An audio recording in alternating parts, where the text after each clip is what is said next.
program Merdeka Belajar yang digalakan oleh Kementerian Pendidikan tak lain dan tak bukan hasil dari buah pemikiran Ki Hajar Dewantara. Sebelum kita melanjutkan tentang Merdeka Belajar, perkenalkan dulu nama saya Rika Anggraini. Saya calon guru penggerak angkatan keempat dari Kota Padang. Raden Mas Suwardi Suryaningrat atau kita kenal dengan Ki Hajar Dewantara adalah cendekiawan Indonesia yang menjadi Menteri Pendidikan pertama di Indonesia.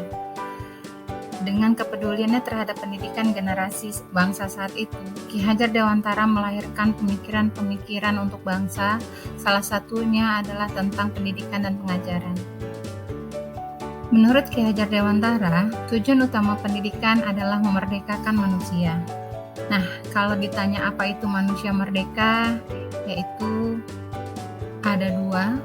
Yang pertama selamat raganya, yang kedua bahagia jiwanya. Selamat dan bahagia, survive dan happy. Menurut Ki Hajar Dewantara, pendidikan itu harus memerdekakan manusia, menghasilkan manusia yang selamat dan bahagia.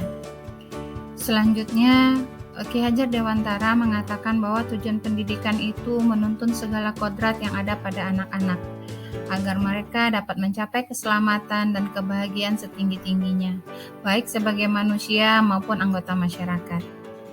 Ki Hajar Dewantara berpendapat bahwa guru adalah among yang menghamba pada peserta didik.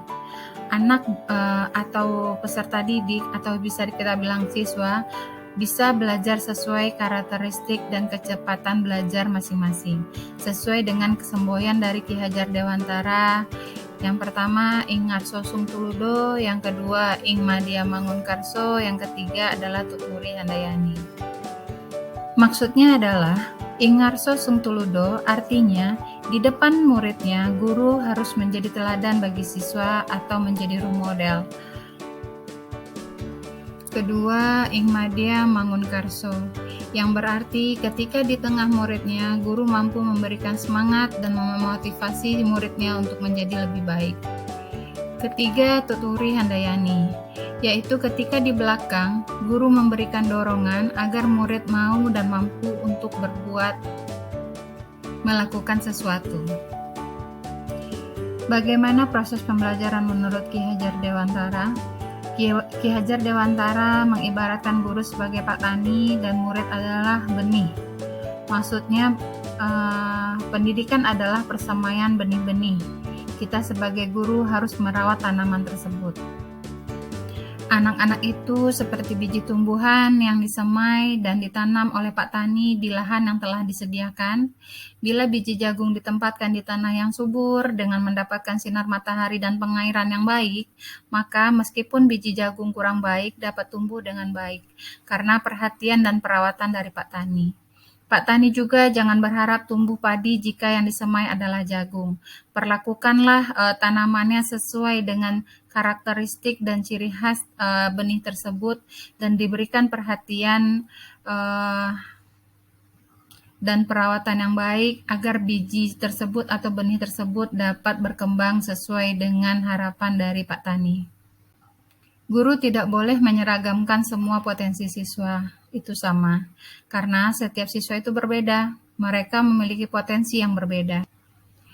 Jangan memaksakan satu kompetensi yang tidak sesuai dengan bakat siswa. Guru harus mengembangkan bakat alami pada diri siswanya, membimbing siswa menemukan potensi yang ada dalam diri siswa. Siswa kita adalah individu yang memiliki potensi yang berbeda-beda. Kita sebagai guru harus mampu melihat potensi tersebut dan menggalinya, sehingga siswa dapat mencapai potensi yang maksimal dalam dirinya. Ki Hajar Dewantara mengatakan, guru harus mendidik anak sesuai dengan zamannya. Maksudnya di sini adalah, dalam melakukan pendidikan, seorang guru harus dapat terbuka dengan perubahan yang terjadi, tanpa menghilangkan kewaspadaan terhadap perubahan tersebut.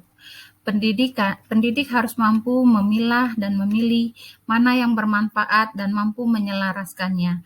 Apakah hal tersebut cocok atau tidak untuk diterapkan. Pendidikan yang diberikan kepada siswa disesuaikan dengan perubahan zaman tanpa mengabaikan sosial kultural yang ada di Indonesia. Apa itu kodrat alam? Kodrat alam itu adalah sosial kultural yang sesuai dengan asal dari peserta didik kita atau siswa kita. Nah, kodrat zaman adalah perubahan-perubahan yang terjadi yang menyertai kehidupan manusia, baik perubahan budaya maupun perubahan teknologi. Di sini guru harus mampu menyeleksi dan melihat perubahan mana yang harus dikuasai oleh peserta didik kita agar tidak tertinggal oleh zamannya, tapi perubahan tersebut harus diselektif apakah tidak merusak sosial kultural budaya yang ada dan berlaku di tempat siswa tersebut atau secara luas yang ada di Indonesia. Dalam kesimpulannya, guru harus mampu memberikan kemerdekaan belajar untuk siswanya, tapi tetap dalam arahan guru, sehingga siswa tetap berada dalam jalurnya, yaitu sosial kultural yang berlaku, tapi siswa bebas melakukan pembelajaran yang harus mereka kuasai agar mereka tetap bisa berdikari pada zamannya. Selanjutnya, guru juga menciptakan suasana belajar yang menyenangkan tanpa tekanan kepada siswanya. Di sini dalam pembelajaran siswa harus merasa senang, siswa harus merasa bahagia, sehingga apa yang dipelajarinya, apa yang diberikan oleh gurunya dapat terserap dengan baik dan dapat dimanfaatkan untuk menambah pengetahuan dan keterampilan murid tersebut. Perubahan apa yang diharapkan dalam pendidikan? Yaitu perubahan budi pekerti, di mana budi pekerti adalah perpaduan antara kognitif, afektif, dan psikomotor. Ki Hajar Dewantara mengistilahkan sebagai cipta, rasa, karsa, dan karya. Perubahan ini harus seimbang atau holistik terjadi agar terjadinya kesempurnaan budi pekerti yang membawa manusia pada kebijaksanaan, sehingga peserta didik kita atau siswa kita nanti ketika diperlakukan sebagai manusia, ia pun akan memanusiakan manusia mulia. Terima kasih.